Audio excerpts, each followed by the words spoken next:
I've been helping this lady manage her land. It's this like farming She's just like growing a ton of fruit on it. And it's also right next to one of my buddy's plots of land.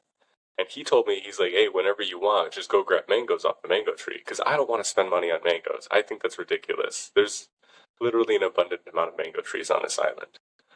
Where I used to live in Makaha, to the gas station, it was only 2 miles. And one day, I like video recorded on a Marco Polo to my dad and my brother, and I counted the mango trees in that 2 mile stretch. And it was 26 mango trees. I was like, why do I spend money on mangoes? This is friggin' stupid. They're literally everywhere. My homeboy hit me up. He's like, hey, dude, we got a plot of land. Go get mangoes whenever you want. And I'm like, ah, nice. And I met this lady who owns the plot over, and it's just filled with fruit trees. And she's like, hey, will you help me out with stuff? I can't pay you, but I'll pay you in fruit. And I was like, lady, this is the best deal I've ever gotten in my life. Are you kidding me? I wouldn't, like, of course, I'll help you with anything. Like, what do you need?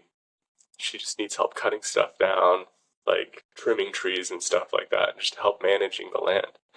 And she's been giving me so much fruit, dude. I've been eating dragon fruits. Like I said, dragon fruits, mangoes, avocados, endless avocados, dude. Jackfruit. There's a couple of other ones that I don't remember what they're called. But also fresh tamarind, which is bomb. That's the first time I've had real tamarind. Tamarind. I don't fucking know what it's called. um, and what else? I think pineapple, dude. So much pineapple. And because I got away from all of my other carbohydrates because that's all I've been eating is just a ton of fruit and meat. I'll still have brown rice every so often, but I stick to my normal dinners, which is a ton of beef. Typically, a pound and a half of beef is what I've been hitting for my dinners. And then fruit all day. Like, that's just been my go to. Bro, and my workouts have been top tier. So, for the first time in my life, I texted you yesterday about it. I was able to leg press 815 pounds for 2 sets of 6. And the week prior, I was only leg pressing 765 pounds. And I feel like the rate at which I'm moving on my lifts and like my energy levels are just incredible to me. It's blowing my mind. I can't freaking believe it. And so, like today, like last night, I was like, oh, dude, I'm going to bed at 1 a.m. I probably won't be able to record till like 9. Woke up at like 8, feeling fine. And I was like, this is weird. Like, I expected to, like, sleep in a bit and feel pretty groggy, but I ate amazingly yesterday. Like, really well yesterday. Had a bunch of, we did, like, these taco bowls or these chicken, I don't know, it's like rice, beans, cucumber, um, shredded chicken, bunch of sauces that I really like, onion, just like really healthy chicken bowls. And then I ate fruit, like a ton of fruit in the morning, like a lot, probably like 3 pounds of fruit. But yeah, dude, it's been changing the game on me, and I'm convinced that the perfect diet is just fruit and meat, and maybe a little bit of vegetables. But vegetables sometimes make me gassy, like the rice and the beans. It's a little like, good, but I don't like what they do to my gut sometimes. I don't know. I think so. I mean, technically, you lose calories every time you what part? I have a lot of opinions on that because I mean I've been diving into nutrition lately. And one thing that comes on my mind is inclusive diets versus exclusive diets. And so what you see a lot of people jumping on is exclusive diets. I would say a carnivore diet or a carnivore based diet is pretty exclusive because you're only allowing yourself those limited options. Hmm. And I do think they work a lot of the times because, and this is where I might get controversial, I think it's less so that they're limiting all carbohydrates, but more so that they're limiting like certain carbohydrates, or less so that they're limiting a lot of fats, but more so that they're limiting like bad fats. Hmm. So, like, if I go on a carnivore diet or a carnivore-based diet, I'm less likely to eat sugary foods and fried foods. Hmm. And so, same thing with the keto diet. I think keto diet has the same thing, and you see a lot of people they experience these benefits from it, um, because I don't think it's not necessarily that they're limiting the carbs or limiting the vegetables or limiting the grains, but I think more so because they're limiting the simple carbs. Hmm. That's my opinion on that. And it's saddening to see because it confuses a lot of people. Like I feel like the generalized society, they look at carbs as bad when they don't understand what carbs are or what they do for us. And so like I bet you I could pull people randomly off the street and they'll be like, yeah, carbs are bad. Or when I talk to anyone, just an average person about weight loss, they'll be like, yeah, I need to cut my carbs. And it frustrates me because sure, it can be a method of weight loss, but their whole knowledge and everything about it is they don't understand. Like, okay, why do you want to cut off carbs? And then they'll have no idea. Like, I don't know. That's what I hear. So exclusive diets can work, but and honestly, in my opinion, I believe inclusive diets are my favorite way to approach dieting, and where I've experienced the most benefits is trying to include as much as I can. I've been really enjoying that's when I've experienced the most energy and fullness and all about good things is when I just try to get my fruits, my vegetables, my grains, my seeds, my meat, and like try to get everything, like all the colors, all the food groups. That's my favorite way to approach diet, and that's where I've seen a lot of things. So, Hmm. Dude, and you said something about carbs that really like stuck. Is like I was talking about my like fruit intake. We were at work and we were talking about losing weight and whatnot, and I told all of my coworkers that we were chatting about fitness and whatnot, and I was like, "Oh, I like to eat fruit before I eat meat, because it activates the metabolism, and gets it primed and ready for like tearing through proteins." And one of my coworkers was like, "I thought like, since you're like a bodybuilder or whatnot, you're like you want to stay away from carbohydrates." And I was like, "Whoa, whoa, whoa, whoa." I was like, "First of all, fruits are not they're not all carbohydrates are created equal." And I was like, fruits are one of those things that you can have an abundance of, like a lot of carbs in fruit, and it's not going to hurt you. In fact, it'll do you some good. That's another thing is I truly believe that my fruit intake has like violently improved my cardiovascular health without the the need for more running on top of my training because I already run every single day when I work out. But I'll notice differences when I'm not doing my like 2 to 4 mile runs in the week in my training. I'll notice my energy levels drop. But um, when it comes to my workouts, I haven't been doing my 2 to 4 mile runs. I've just been doing my high intensity interval training at the beginning of my workouts every day, as I've always done, and excluding my 2 mile run, 2 to 4 mile run every week. It's just I've been lazy with it. I haven't been getting around to doing my running. I'm like I need to run. But that being said, my workouts, because of my increased fruit intake as of recently, my workouts have been longer and I've had a lot more energy. Like a lot of energy. It's wild. Um, and so they're able to hit that like 2 hour mark, and I'm still just like, let's keep going. Like I've got more stuff I want to do, which feels amazing. That's like the best feeling in the world when you're like blasting through heavy weights, and you're like, I blasted through those eight. I got a, a total of 100 reps on the leg press when I finally got to the 800-pound mark of what I was pushing. And I got 2 sets of 6. And then after that, I was like, we still got calf raises. And I blasted through 100 reps on calf raises. And then I was like, I feel good. Let's go do some leg extensions. So I finished it off with 100 reps on leg extensions. And I was like, dude, I feel good. Um, and I left the gym like not crippled, like not dead. Everything is sore. Everything in my body right now is sore from this week. But I'm not like dying, which is funny. It's crazy to me.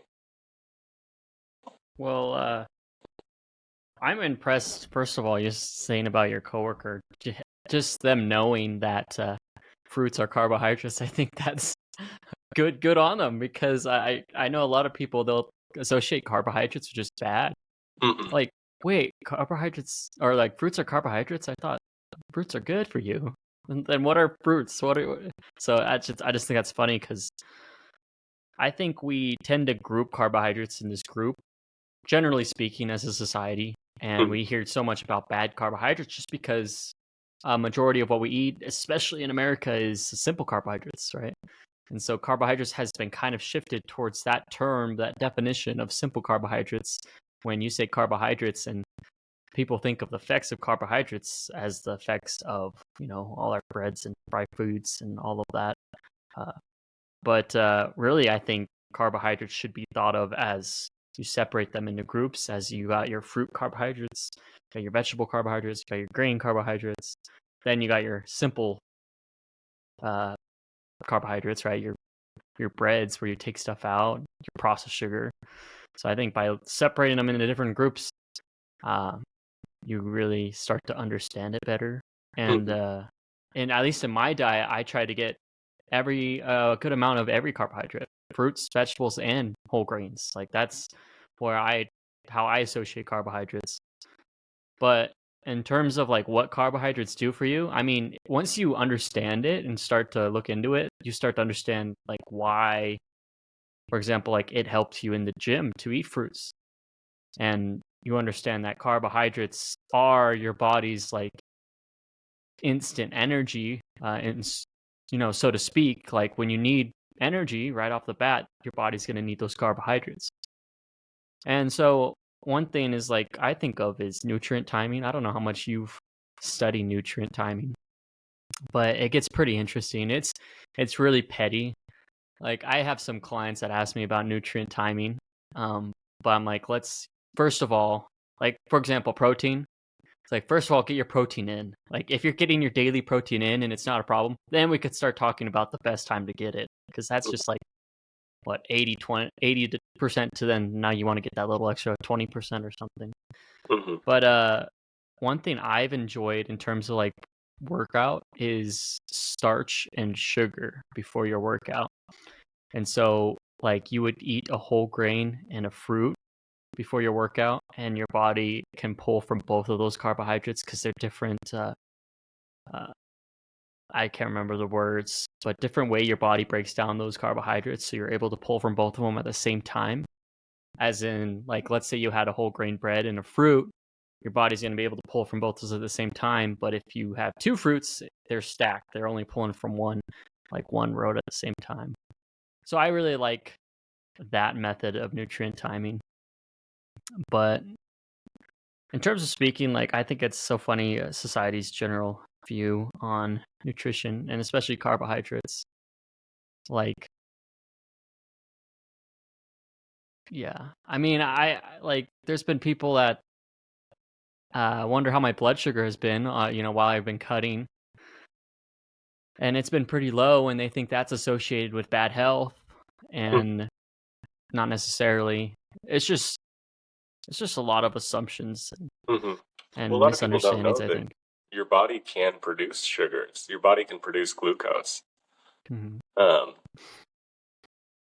but yeah, it's kind of crazy when it comes to nutrient timing. You were talking about something that I think is important that most people don't realize. Um, I know that going through high school, I had a lot of friends that would make fun of me when I would drink my protein shakes. I would have my like protein mix, and they'd laugh at me and be like, "Hey, I thought you were trying to lose weight. Why are you drinking protein?" And I'm like, "Okay, what?" Because that was something I understood back in high school, training with Cody and all of those guys. And one thing that I think is incredibly important to understand when it comes to training in life in general and your energy levels is your body utilizes carbs and fats for energy production first, and then it uses protein last, and it mainly uses protein for repair. And I think most people forget that. And especially when it comes to a carnivore diet, you're only getting those proteins and those fats, and you're eliminating those carbohydrates. And so your body will be utilizing fats for energy production first. And so where I know a lot of people go wrong on a carnivore diet is not having enough salt for their body to maintain that energy, those calories. And those fats in general, they cut out a lot of the fats. So they'll be eating eggs, which is great. They'll be eating like steak and beef, which is great. But they're not including like a lot of these other fats, like their omega, like a lot of the other omegas and whatnot. And so, like when I'm on my carnivore diet, I make sure I'm taking my fish oil every day. I'm making sure I'm getting adequate omega 3s. Just because I know if I don't, my energy levels will violently drop. As well as making sure that, like when I cook my eggs, I cook them in beef tallow. So I add that little extra bit of fat to them.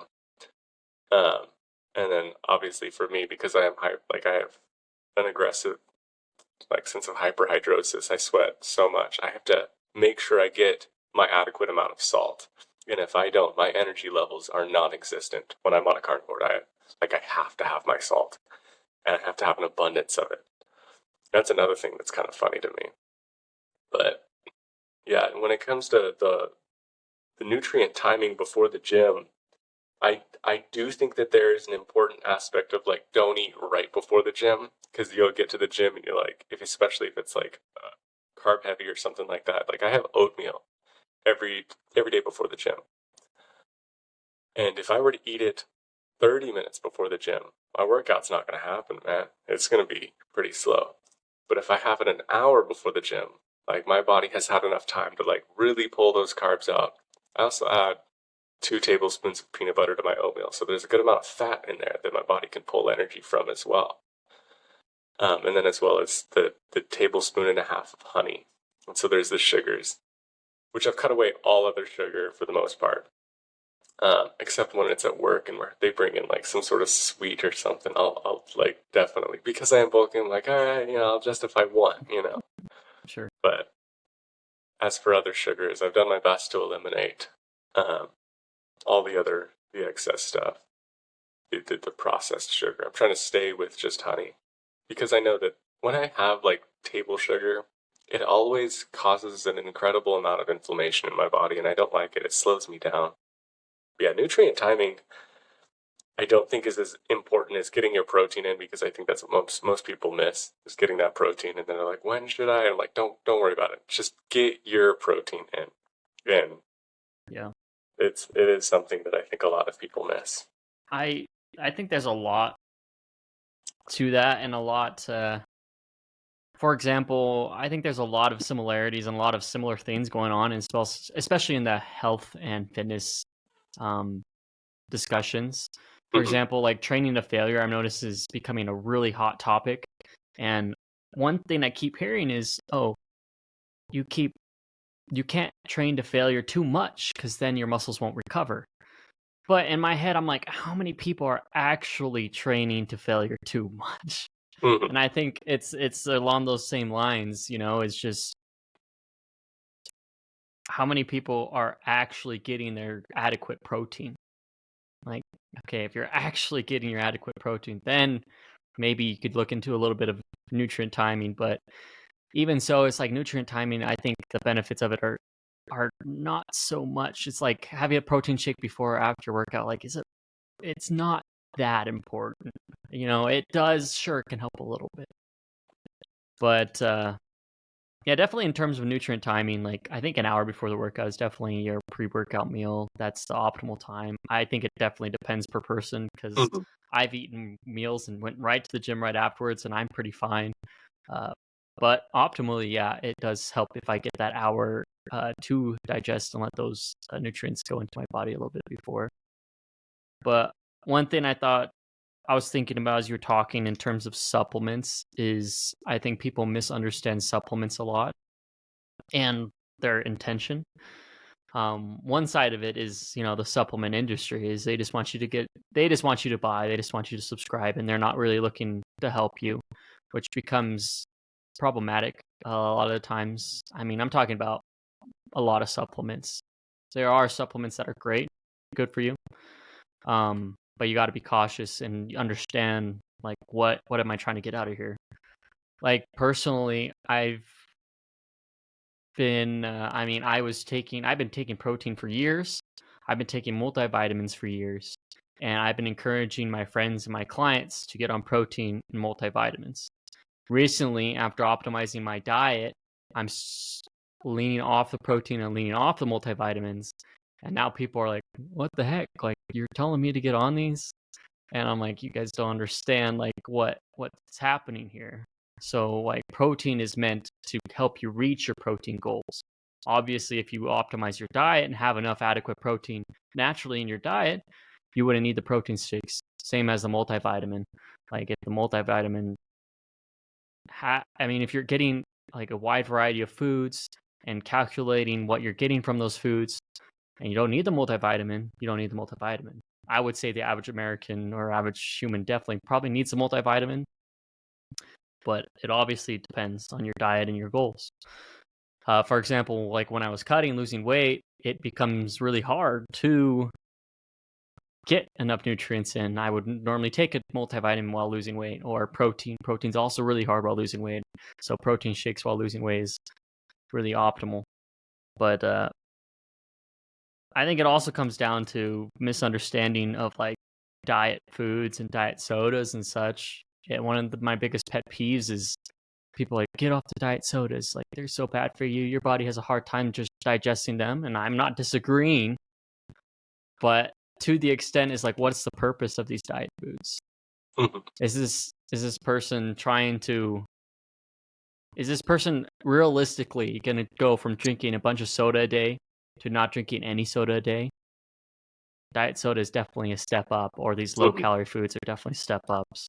So long term speaking, in terms of supplements and diet foods, like you got to look at the long term picture. We're taking step by steps, taking that progressive overload, if you will, to an overall goal. And that's what people need to understand and look at in terms of all these things. Yeah. You mentioned something that I wanted to touch on is the protein intake.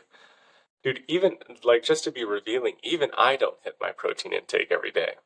Like, and I've been doing this for 14 years. Like, I'd say 4 days out of the week I'm hitting my protein goal, and 3 days out of the week I'm not hitting it. Like, I'm supposed to be 220 grams to 250 grams of protein a day, and there are 3 days a week where I'm at like 150, 180, and I'm like, damn. And so it's not that easy. Most people don't realize that it is hard because of our diet, like because of what we have available to us in America. Like it is harder to get that protein intake, is because it's an abundance of carbs that are available to us that give us that instant dopamine, that instant pleasure, and then we completely disregard the protein that we need, which is the reason why a lot of us are. I mean, and I say us because we're all part of it. It's the reason why 40% of Americans are obese. And another thing when it comes to supplementation and nutrition and vitamins, I think it's important that people understand that like if you don't have a diet that's where you're eating an abundance of fruit and vegetables and meat, you should be getting on a multivitamin, because like when it comes to like zinc intake, I guarantee a lot of these people aren't eating, a couple of bananas a day. When it comes to vitamin C, I guarantee not everybody's eating at least one orange a day. I think recommended dietary intake of vitamin C is like 500 milligrams to 1,000 milligrams. And I know that people aren't getting that in every day. And then there's like your healthy fats for your like brain production, like those omega-3s that you need every day. I know that a lot of people aren't eating fish every day, or their avocados, and it's like, okay, if you're not eating those, then you have to supplement them because your body will suffer like tremendously. And then boron. This is one that like we put on the list, on our studies list, and I discovered that it's one of the most overlooked trace minerals that we like really need for like a lot of absorption of magnesium, vitamin D, all these other things. And I went on this like search. I'm like, where do we get boron? Like, what foods give me boron? Found out that like you have to eat 3 ounces of raisins every day to get your recommended amount of boron. And raisins or dates. And I was like, I ain't gonna buy that much raisins. And so now I just supplement with boron because I'm not gonna eat raisins every day. I love raisins, but I just don't want to spend money on raisins. I'd rather just take the supplement. So I do think it's important that if people don't have a well-rounded diet, they should be at least getting on a multivitamin. And then when it comes to like the healthy fats, like supplementing those, because I've always been a vitamin freak since like 7th grade. I've been taking vitamins every day, every single day since 7th grade. I haven't stopped. I don't think I'll ever stop.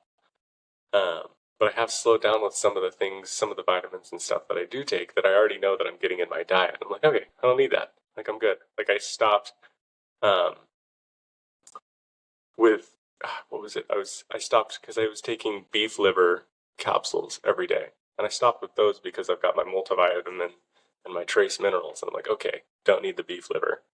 I could continue to take it, but I don't really need it because that's where you get a lot of those trace minerals. I'll get it in my multivitamin as well as my diet. So I'm like, okay, we're good there. But yeah, I do think that a lot of people are missing key minerals and vitamins that they're not getting in their American diet. I guarantee they wouldn't get the majority of what they need in for one day in at least 30 days of what they eat. Like I guarantee most of these people aren't getting what they need. I mean, there's been spots of my life where I haven't had a vitamin C rich like fruit for a month at a time. Like I was pissed because I wasn't eating pineapple because I love pineapple. I moved to Hawaii for the pineapple. I didn't eat pineapple for like 2 solid months. Finally, we have them coming in, and I'm like, okay, I'm buying two every time I get every chance I get. I'm getting two of them. I'm like, this is delicious. I need these. So I think that is really important. That if you are not getting your whole diet in, like the whole foods, definitely make sure you get those vitamins and those nutrients in because they will prevent a lot of diseases as well as depression. Like I know that when I'm not vitamin rich in my diet, I'm a sad pickle. So Yeah. I don't think a lot of people understand the how our diet really is as a society. I mean, I know we say America a lot, but it is prominent in America, but it's spreading everywhere. mhm. Like I watched a video the other day about how what do you call it, a green zone, like one of the healthiest places in the world, how just an American restaurant goes over there and the health of the people just declines so rapidly, the longevity.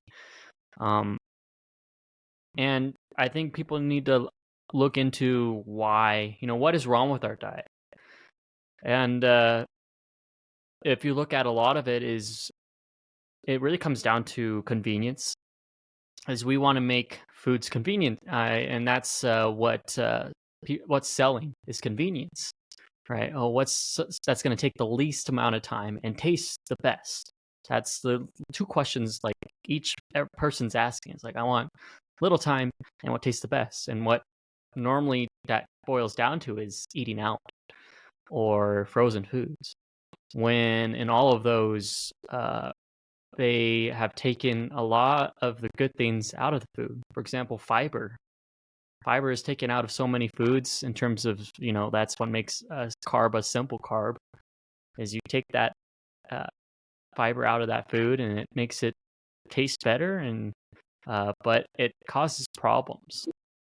And in terms of even like fruit, people be like, oh, I eat a lot of fruit.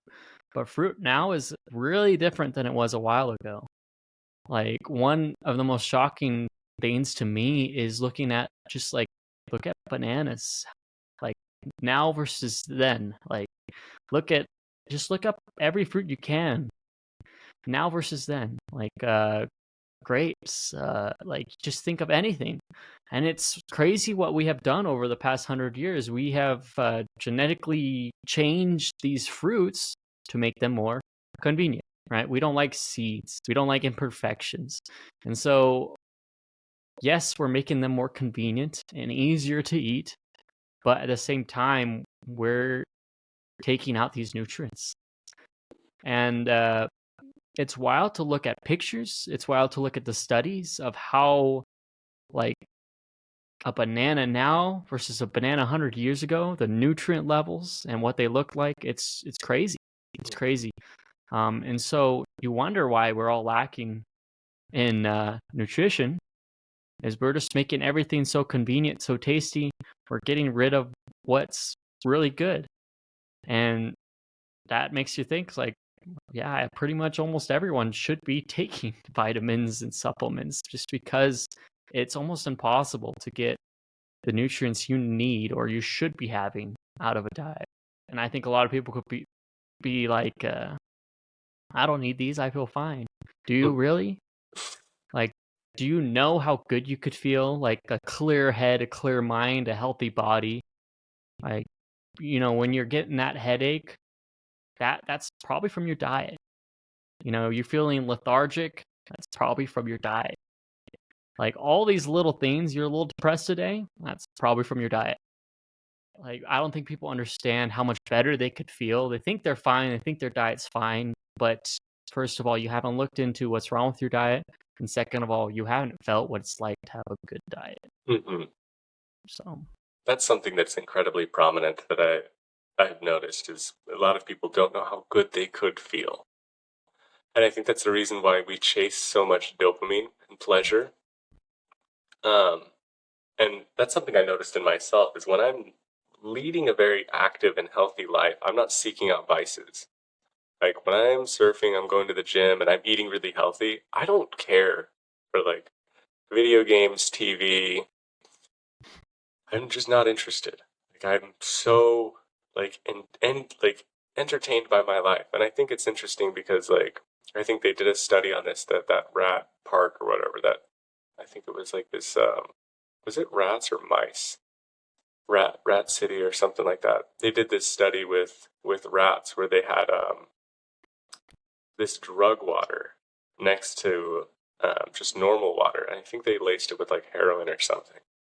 And they had these rats in this cage, and they just wanted to see if they would choose this drug water over the normal healthy water. And they undoubtedly chose the drug water, and some of them just continuously took it until they died. And I know that when they talk about this study, there was another guy who ran the study over, but he made this really fun park for these rats, like this really, really entertaining, like obstacle courses and all these different places they could go and interact with other rats and a bunch of moving objects and things, that basically this endless experience for them. And he provided both waters. And surprisingly, they chose the drug water a lot less, and very few of them would partake in it. They would try it, and then they would go back to the normal water. And it's because they had, like, their life was fulfilling. And I think that's something we need to take into account when it comes to our life, is like, when you have a healthy lifestyle, when you're moving around and you are active and you are eating right, you're going to seek out the vices a lot less. And I think the vices come when we maintain a little more sedentary lifestyle. And so like now, like I'm not actively seeking out vices. We went to a barbecue the other night and they're like, "Oh, you want a drink?" And I was like, "I'll take a sip off of Kaylee's drinks," but like that's it. And I think I drank a total of like half of a beer, and I was like, it's whatever. Whereas before, when I was younger and I was like incredibly bored, bro, I was an alcoholic. And I wasn't living like a super active lifestyle. And I think that's important, is like when you get your diet right, these vices and these things that are killing you, they're just not that fun. They're not something you want. Um, and I think that's a good measurement of where we're at. Like when I'm seeking vices, I'm like, all right, I'm not doing enough. Like I'm not living in the Rat City Park, man. I'm not experiencing like life enough. But I'm like, oh, I want to just watch TV like for the rest of the evening. I'm like, okay, why? I should probably go to the gym. Like I should probably get outside. I should probably get my 15 minutes of sunlight. And if I still want to watch TV, then maybe we'll watch. Guaranteed, I get my 15 minutes of sunlight from a walk. I'm like, I want to go to the gym now. Forget this. Like I don't want to watch a movie. And I think that's really important, is that when you get the right foods, you get the right nutrients in, and you're active enough, the depressions, the sadness, the sedentary lifestyle, and the vices just eliminate themselves. They annihilate themselves. You don't need them anymore, and I think that's incredibly important to remember. I like to think of my quote in regards to that. The quote I like to think about is joy cannot exist in pleasure, but pleasure can exist in joy. And it's just going back to like you were saying, like at your work when someone brings in sweets, it's just like have a sweet and calculate it and have that flexibility in your diet where you can allow those types of things. Um, in contrary, a personal example is, I just ended my cut going into a bulk. I was planning on cutting for a few more days, but I decided, you know what? I'm going to end it early. I pushed it pretty good. I did really well. I'm going to end it early. But because that wasn't calculated and that wasn't planned, and I didn't have the meal prep nor the mentality planned for that action, I binged and I ate more calories than I should have. And so it just shows both sides of it. Is when I tell people about a diet and trying to get a diet, it's all about sustainability. Like you have to build something that's sustainable, and it becomes really hard, especially when you're at work and you got a diet all planned out, and then someone brings in those cookies. See, it becomes extremely hard. We're like, I'm not going to touch any of those cookies. It's hard. But you also don't want to. So you don't want to go to the end like I'm going to eat one and then you eat another, and before you know, you had 10 cookies. So you have to have this flexibility in your diet. You have to have these planned and calculated cheats, so to say. Like if I have a cookie, I can calculate that into my diet. I can guess the calories and go from there, and it all fits well. And so in terms of diet, I think, yeah, you got to look at sustainability. And in terms of like tasty foods versus healthy foods, because I think that's the number one cause of obesity is everything we made is so tasty, right? Mm-hmm. And I think everything has to do with that, like sugars and fried foods. So the bad fats, the bad carbs, like a lot of these things are contributing to it. But when you really switch your diet to healthy diet, to like whole foods, you really start to notice things. You notice how you feel. You notice you're better. I binged for the last 2 days. I feel kind of crappy right now. And I know that's because I binged. And the only reason I know that is because I've been on the other end. And I feel like a lot of people haven't been on the other end or haven't been on the other end recently, knowing how good a healthy diet could feel. So one thing that's becoming pretty popular that I kind of like is 80-20. People say 80-20. So 80% really good, really healthy diet, and then 20% you can allow to kind of as flexibility. And I kind of like that because it's not about 100%. 100% is hard. Like no one goes an improvement like this, right? No one has a straight line. It has to have some bumps and curves. That's what makes it fun. That's what makes it actually continue in that direction. Because if you go like this, straight line and no little bumps and curves, it's going to go like this soon enough. So yeah, having flexibility, and you gotta enjoy the process as you're going. Yeah, that is important.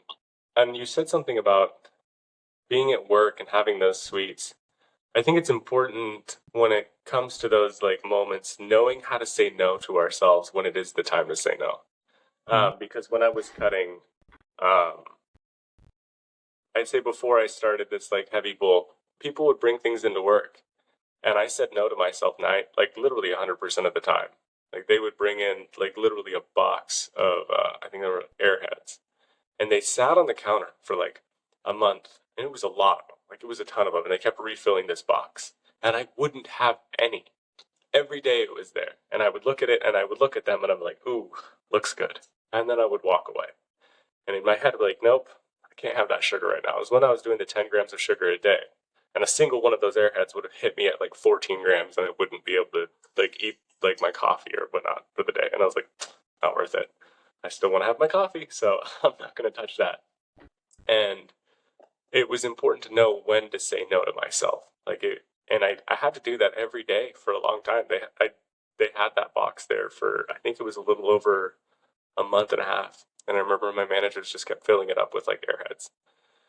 And every day I'd look at it and I'd be like, looks nice. And I would tell myself no.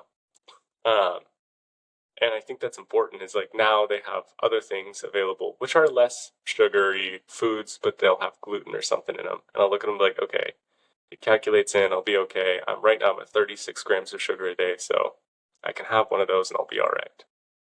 Um, but there's not like the Airheads. They'll have other things that they bring, and I'll be like, okay, I can have that.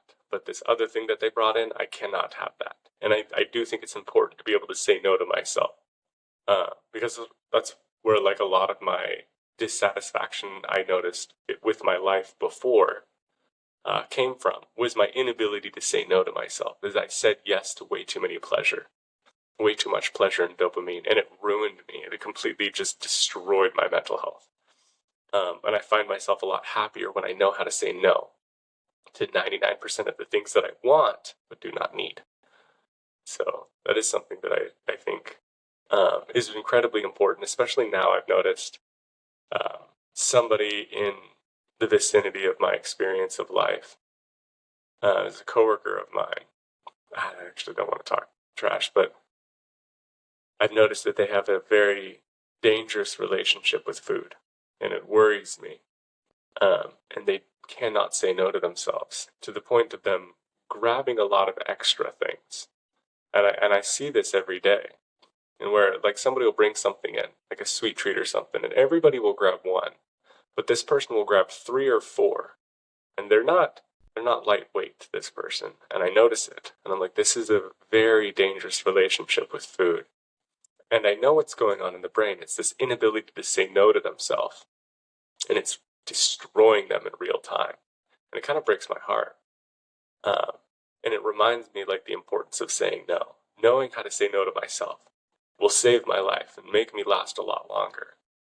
And it is something that I worry about. And I want to talk to this person about. I just don't know how to fully approach it because it is so like aggressive. It is such an aggressive, like unhealthy relationship that they have with food, not just sweets, just with food in general. So it is fascinating, but it is important for us to remember, like, it's good to say no. It's healthy for us to say no. I think like one of the words I used to describe pretty much America is gluttony. Is we love our food. We love it so much, hence our obesity rate. And you're describing that person. We all know. I mean, I know several. I work with a few. I have a few friends that way. It's just where we're at. Gluttony. They love their food. And so in terms of like saying no, you just got to really ask yourself, like, is it worth it? Every time you have that option, is it worth it? For example, I like to think about like when I stopped cutting and I didn't have a calculated plan. I think of it as like maybe a dam, and I open that dam, and that water, it's going to go and it's going to go, right? And the floodgates have opened, they're not shut. And in terms of like those people, is they just have that floodgate open, they're not shutting it. And in terms of a diet, like you can't just crank that hammer shut. You just got to little by little close that. But the problem is you'll open it and it's really hard to shut. It's so easy to open, really hard to shut. And that's in terms of like any addiction, not even once. Like that's where that saying comes from, is because you have one cookie, and then the cookie, like I tell my clients, have one cookie and the cookie always wants to bring its friends too. So you got to be really careful. And like in terms of those people, it's scary. The analogy I like to use is, imagine your health as this big old casino, tons of slot machines. And anytime you make an action against your health, you're cranking the slot machine. But you don't want to win, because what you win in that arcade is cancer, is diabetes, is all the diseases that are bad for you. But every action you take, you're cranking one of those machines. You got the diabetes machine, I get to crank it once, I had that cookie. But once, what are the odds you're going to win? Not that high. But you eat 10 cookies a day, you drink 3 sodas a day, you're doing a lot of those machines. And what are the odds that you're going to get one of those diseases? It gets higher and higher the more you do those things. And so I really like that analogy because it kind of puts in perspective. You're putting yourself at extreme risk. And you can't just say, oh, a cookie's going to give you diabetes. Oh, a cookie's going to give you cancer. Or, a soda's going to cause depression. Because you can't say that. But you can say the more of those you drink, the higher probability that they will. And so it becomes extremely, and we care about these people. And so it becomes hard to watch them because you just know they're at risk and it's scary. And yeah, you just know that the more you do against your health, the higher your risks are. Yeah, I mean, for me personally, I just like to I like to keep the trade-off in mind when it comes to what I eat and what I do. Because there's always a trade that's going to happen. I'm going to commit an action and something is going to be the result of it. And this is why I try to stay away from gluten and wheat in general is I saw this video once and I thought it was really interesting and they were talking about gluten and how it acts literally like glue in the blood. And it slows things down. So if you imagine like putting like a large layer of glue between your legs and trying to run, it'll slow you down. Because it is a heavy inflammatory. Like that's not debated. That's not something that's like argued against. Gluten is a heavy inflammatory. This is known across the board. This is not something that's even remotely argued. And I know when I have like, oh, they bring in like malasadas or something, and it's like, okay, it's this like puff pastry. It's got a ton of gluten, and I'm like, okay, what's the trade that's going to happen, Tanner? Like, I'm going to eat this malasada, and what am I going to experience? Lethargy, and my workout is going to be cut by probably 20 to 30 minutes tonight if I eat this thing. Like, this is going to slow me down tremendously. I'm going to feel sleepy afterwards as well. Okay, there's going to be like 30 to 40 minutes at work where I'm going to feel slower, and I'm going to be tired, and I'm going to want to pass out. And I have to remember these trade-offs when I'm deciding on what I want to eat. Some days I'm like, man, I really want a pizza right now. Like some nights I'm like, I don't want to cook tonight. Like I really want a pizza. Kaylee's really good at reminding me. She's like, well, what are you going to feel tomorrow? Are you going to regret it? And I'm like, yeah, I am. Like I'm going to be pissed at myself tomorrow just because I'm going to be slower. I'm not going to want to work out. Like I'll still work out, but it'll be like crappy. I'm like, all right, you know what? No, I'll go with my beef. And I always have to keep that trade-off in mind. Especially with sugar as well. It's like, okay, do I want that sugar? Okay, if I have that, that's like 35 grams of sugar. That's going to be cutting around 12% of my testosterone down for the next few hours. Is that worth it to me? Is that trade worth it? I'm going to be burning fat slower. My energy level is going to be down. I'm going to be a little more vulnerable to other sugars. I don't really want to make that trade. It just doesn't seem like a good trade. And I'd like to keep those trades in mind. It's like, okay, like I know that if I'm going to eat fruit, I'm going to feel good later. And so immediately, like when I see fruit available in my house and I'm like, oh, I'm going to cut this up. Like I know the trade. I know the trade's like beneficial to me. I know I'm going to have higher energy. Like I want to make this trade. Like I like this trade-off. And when it comes to like my nutrition in the morning, every morning I like taking my 5 grams of creatine. I know the trade for me. For me, I'm going to feel good. I'm going to have a little bit more energy throughout the day. I like making that trade, I like that trade-off. And then there's those other things like, okay, what's the trade-off for that? That bread, that gluten is like, I don't like where that lands me. I don't like the trade-off. I don't like feeling slower. I don't like inhibiting my workout or dampening my mood later in the day. I don't want that kind of trade. So I'm gonna say no to that trade. I think that's important to keep that trade-off in mind. What's the consequence of this action? If it's a good consequence, go for it. Like, right? The creatine for me and like the fruit, the consequences are good. But when it comes to those sugars, like we have to keep that trade-off in mind. Like, what's the result? What's going to happen? And I think the more immediate the consequence, the easier it is to make the better decision. Like, for example, if I know I'm going to have a workout in an hour, my actions now are going to be beneficial for that workout because that consequence, that end goal is only an hour away. But I think the further away it gets, the harder it gets. Like, for example, like if I'm bulking 6 months down the road, like I want to be in this type of shape or in this type of physique, and my actions now, maybe I could kind of see that. I could kind of make steps towards that.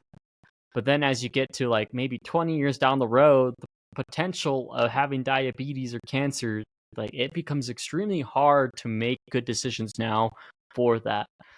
But the more you educate yourself and the more you become conscious of those consequences, I think it also makes it easier. So you got to be careful, but also like dive into it, educate yourself. It's important. I don't care who you are, where you are, or what you're doing. Health is important. Like that's I'm so happy that I'm able to become passionate about this subject because it applies to everyone. You know, there's certain subjects that apply to certain people. This applies to everyone. So I think everyone needs to become educated in this. And in terms of consequences, the types of consequences that health actions make, I like to think of like the 3 Ps is what I call it: performance, physique, and personality. Like every health action you take basically affects all 3 of those. Like eating a lot of cookies, you're not going to be able to perform well. You're not going to be able to do as much in the gym or walk as much or anything in performance. You're going to gain weight. Your physique's not going to be where you want it. And then your personality, you're going to be lazy, lethargic, dull, not happy as you could be. And so every time you make a step or an action towards the health, I think about your consequences. Think about those 3 Ps. What are they going to do to them? And it's not only like, oh, I won't be able to hit my workout today. It's a lot more. Every little step you do, every little action you take, it's going to affect all 3 of those Ps. And so think about it. And personalities, like, do you want to be around a guy who's just kind of lazy and not happy? Or do you want to be the guy that's like with the guy that's healthy, that eats a good diet, who exercises, and he's happy and positive all the time, motivates you to be better? Be that guy. Take the actions you need to take to be that person, because that's who we all want to be around. The guy who could perform well and the guy who could have a good physique and a positive guy with a good personality. So. Mm-hmm. This ties into that quote. I've said it so many times, I'm going to say it again. It's by John C. Maxwell. The man who does not, I might butcher it a little bit, but it's by John C. Maxwell in his book, How Successful People Think. There's a quote that said, "The man who does not keep the ultimate in mind will be a slave to the immediate." And I think that's what's like ties into this perfectly, is if you don't have the ultimate goal in the mind, you're going to be a slave to the immediate. If you don't think of the end goal, like, I want to be healthy, is this trade-off that I'm making right now going to result in that desired outcome of what I envision for myself? If not, don't make the trade. Don't take it. It's the same as in like stock trading. It's like, do I know this trade's going to work? No. Should I take it? Like, do I have a good plan for this trade? Do I have a good strategy? Does this fit my strategy? It's like, oh no, it doesn't fit my strategy at all. I just feel like it's going to be good. That's not a good trade. That's a terrible trade. And it's like mindlessly throwing your money into an abyss of nothingness. It's like, I know that this is going to result in like nothing gained, just kind of some stuff lost. And it's not a fair trade. And I think it's important to keep the ultimate in mind. It's like you said, you like to think of the workout in the hour. It's like, what about the workouts for the rest of the year? Like, what about all of those too? Like, try to keep those in mind as well. I know, like, I suffer from the same thing. It's like, okay, my workout tonight, I want to make sure that's good. It's like, okay, I can have a little bit of sugar here and there. But if I kept like the rest of my workouts in mind for the rest of my life, it's like, well, if I cut out this crap sugar, like, if I bring it down to 20 grams a day, the rest of the workouts for the week will be amazing. It's like, if I can bring it down to like 10 grams a day, I'm thinking about the workouts for the rest of my life. I'm like, all right. And that's where I was at when I was doing 10 grams of sugar a day. I was like, man, I want to feel good for the rest of my life, man. And it's that ultimate goal that went further and further down the road. And when we keep it just immediate, when it's like, oh, like, right now. I kind of want to feel good. I think that's where pleasure comes from. It's just that immediate, like, I just want to feel good right now. I don't want to feel good later. I don't care. It's like, I care about just that right now. That's why we seek that, like, pleasure. So when we have that ultimate goal in mind, that immediate can't affect us. It can't hit us. Like, I don't want the sugar, man. I don't want the bread. I don't want the pizza. I want to feel good later. Like, I want to have a great workout later. So fuck that. I'm not about that other stuff right now. I'm keeping that ultimate goal in mind. And it's good to have those trade-offs in mind. It's like, not what you want right now. What's the ultimate goal? What's the thing you want in the end? So I think that's a good quote to tie into that. Yeah, I think if we had a perfect understanding of the consequences of our actions, we wouldn't indulge in these little pleasures. We would constantly we would be 100%. I'd be 100% on my diet. I'd be 100% on my workout plan. Like, we wouldn't have these little cheats. Obviously, it's possible. I wouldn't say it's possible immediately. I would say definitely you could work towards that little by little. But that's the matter of the fact is, if you knew where all these little actions were going to lead you, you wouldn't be taking them. You wouldn't be eating all that sugar. You wouldn't be eating those fried foods. You'd be exercising effectively. So you gotta keep the consequences in mind the best you can. But we don't have a perfect knowledge of them. The better you could understand them, the better actions you're going to take. Mhm.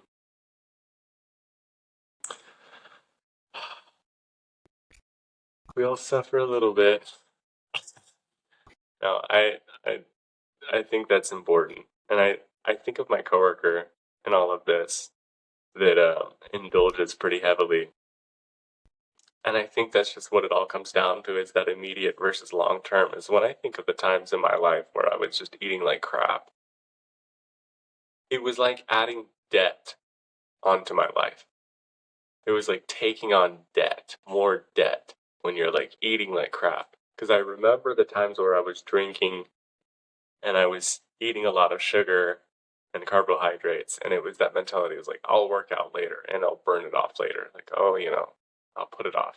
Later, this month I'll probably get into a cut or something, and I'll burn it off then. And I remember, I think I was 22 or 21. I was 21, I think, and I was drinking pretty heavily. Maybe I was 22. I'm pretty sure I was 22. I was drinking very heavily. Um, and it was a span of like 6 to 8 months where I was drinking every day. And I wasn't working out, and I had put on an incredible amount of weight. And I knew that it was just accumulating. And I was like, oh, I'll burn it, I'll burn it, I'll burn it. And it finally took somebody close to me to look at me and call me out, and they were ruthless. They were absolutely ruthless with me. It was my stepmother. We went over there for a dinner, and she hugged me, and she was like, "What is this?" And I was like, "What?" She's like, "You have love handles. This is disgusting." She's like, "You were so handsome. What has happened to you? You look horrible. You look disgusting right now. Like, you were so handsome. This isn't you." She just tore me apart, and I was like, "Okay, there we go. That's what I needed." And I immediately was like, I got to quit my job and I got to go back into the field. Like, I need movement. And I immediately took a contract for a job that was outside all day, walking 10 to 20 miles every day, just digging holes. And I was like, we need to lose this weight. Tanner, this is not okay. Uh, and I think that's the way we think of it is just like, I'll do it later. I'll do it later. Like, we're adding that, like, ultimate goal, we'll worry about it later. Right now, I just want to drink. Right now, I just want that sugar. And maybe it's that way for everybody that, just needs that aggressive call out. Like, hey, you look like shit. Like, that's the times when we really take care of ourselves. When people are like, hey, you look like shit. What happened? You're like, damn, all right. I can do better. So, just something to think about. Yeah, that's a good one. All right, should we go over goals? Let's do it. All right. How'd you do? Let's see. I think I had a social goal of one compliment a day, I think. Mm-hmm. I wasn't necessarily counting, but I feel like I did pretty well, and I feel I did make progress. And so that's like, yeah, whether you meet your goal or not, the point is making progress. So Mhm. I definitely did talk to people. I didn't count, but I definitely made progress. So I would count it as a win. I want to kind of continue that goal, but this week I'm out of town. I'm going on kind of a work vacation, so to say. So my goal this week is I want to do cardio every morning because I'm going to be eating out. Unfortunately, I'm going to do my best while eating out to maintain at least a caloric uh, maintenance, if not a deficit, just because I'm not going to be eating the best. But hopefully, cardio will help me. And then I'm going to dive into a bulk after this. So that's going to be my goal for this week. Okay, that's good. Be eating out because you're traveling. That's always difficult. That's always really hard. Unfortunately. You're like, all right, I know I'm going to be eating like shit this week. People come and visit and stuff like that. You're Just like, got to yeah. plan for it. That's how you do it. All right. My goal, I did not hit it. I like that you said, oh, progress is important. I'm like, okay, I kind of worked on it a bit. I was able to get the supplement information and done for the labeling of um, the testosterone support supplement that I built. But the front, made no progress on. No progress on the name, no progress on the nutrition like company name. I tried looking up a ton of names that I came up with throughout the week, and they were all taken. And I was like, damn. Every single one, I would look it up. I'm like, let's see if this was taken. And it was taken. I was like, so I just gotta get a little more creative and put my hand to the stone and keep trying. But yeah, this week tried a bunch of different names, and I couldn't. All of them were taken. So still working on trying to figure that out. And then once I can just get that, I'll be able to just throw a design together. But I did make progress, got the supplement facts done. So that's done. It's just the front pretty part that people are going to see. I made no progress on. So this week, my goal would be to just work on that more, spend a little more time just testing names, just looking up, trying to find. As for my fitness, I think I'm doing really well, and I like where I'm at. I just want to maintain momentum there on my working out and my diet. I just bought a bunch more. Not bought. I got a bunch of extra fruit. I did buy 2 pineapples yesterday, so I'm excited to destroy those this week. But Nice. yeah, just make more progress on the label. That's it. Work on that. All right. I think that concludes episode 36? 6. Yes. 36. 36. 2 minutes to life. We will see you guys next week.